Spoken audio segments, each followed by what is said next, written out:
Love marriage చేసుకుంది ఇదేం బాగుపడుతుందిలే అని చాలా మంది అనుకున్నారు. మా ఆయనకి ఆస్తులు లేవేమో కానీ భార్యను అర్థం చేసుకునే గుణం, ప్రేమగా చూసుకునే మనసు ఉంది. అది చాలదా ఏ ఆడదానికన్నా? ఈ విషయంలో నేనైతే చాలా లక్కీ, అర్థం చేసుకునే భర్త దొరికినందుకు. 5 years బ్యాక్ ఇదే రోజు మా ఇద్దరికి ఒక చిన్న గుడిలో పెళ్ళి అయింది. అప్పుడే అనుకున్నాం ఎంత పెద్ద కష్టం వచ్చినా సరే ఇద్దరం కలిసి నిలబడాలని. అప్పటి నుంచి ఇప్పటి వరకు ఇద్దరం కలిసి ఒకరినొకరు అర్థం చేసుకొని ఎన్ని బాధలు వచ్చినా కష్టాలు వచ్చినా సరే అవన్నీ దాటుకొని ఇక్కడ దాకా వచ్చాం. పెళ్ళైన కొత్తలో ఫైనాన్షియల్గా చాలా సఫర్ అయ్యాం. ఇప్పుడిప్పుడే కొంచెం కొంచెంగా కష్టాలన్నీ దూరం అవుతున్నాయి. మా లైఫ్లో మాకు పెద్ద గిఫ్ట్ ఏంటంటే మా పిల్లలు. వాళ్ళని చూస్తూ లైఫ్ లాంగ్ బతకొచ్చు. ఈ మధ్య చాలా మంది లవ్ మ్యారేజ్ చేసుకొని ఇద్దరి మధ్య అండర్స్టాండింగ్ లేక డైవర్స్ అయితే తీసుకుంటున్నారు. అలా చేయడం వల్ల ఇద్దరు లైఫ్ ఖరాబ్ అవుతుంది. ఏదైనా స్టెప్ వేసేటప్పుడు 1కి 100 సార్లు ఆలోచించి ముందుకు స్టెప్ అయితే వేయండి.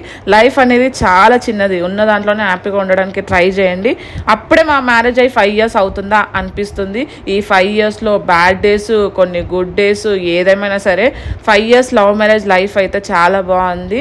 మీ ఇయర్ అయితే ఇంకా స్పెషల్, ఎందుకంటే మీ అందరు బ్లెస్ చేస్తున్నందుకు thank you so much everyone. నాకు ఇంకా హ్యాపీ విషయం ఏంటంటే కొత్త ఇంట్లో మ్యారేజ్ యానివర్సరీ చేసుకుంటే హ్యాపీనెస్సే వేరే కదా. చాలా బాగా అనిపించింది.